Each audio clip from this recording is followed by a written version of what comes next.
Ketika Pak Harto menjadi Panglima Tentara di Jawa Tengah, di Ponorogo, Pak Harto pernah terlibat penyelundupan beras dari Singapura. Menariknya adalah tim penyidik dari Angkatan Darat itu adalah para pahlawan revolusi yang kemudian nantinya pada tahun 65 itu dibunuh semua.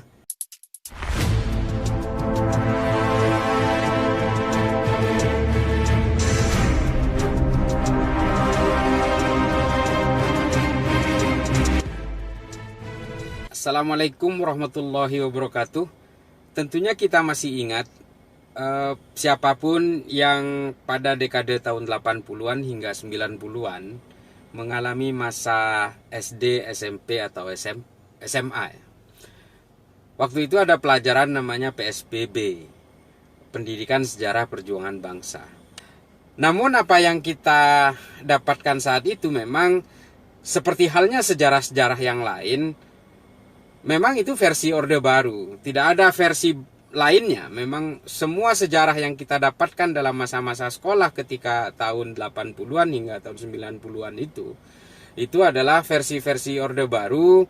Apabila ada versi yang lain tentu saja akan dibungkam. Misalnya ada sejarah versi lain tentang G30 SPKI, buku-buku lain, literatur-literatur lain sebagai pembanding memang kemudian dipeti eskan, tidak boleh beredar dan betul-betul dirahasiakan, seperti kesaksian Subandrio tentang G30 SPKI dan juga termasuk pleidoy dalam Mahkamah Militer Kolonel Abdul Latif ketika dalam persidangan dia banyak bercerita tentang G30 SPKI. Belum pernah kita dengar pada saat itu, tapi belakangan setelah Pak Orde Baru tumbang, bermunculanlah berbagai literatur, berbagai versi yang akhirnya menjadi diskursus sejarah yang sangat menarik di negara kita.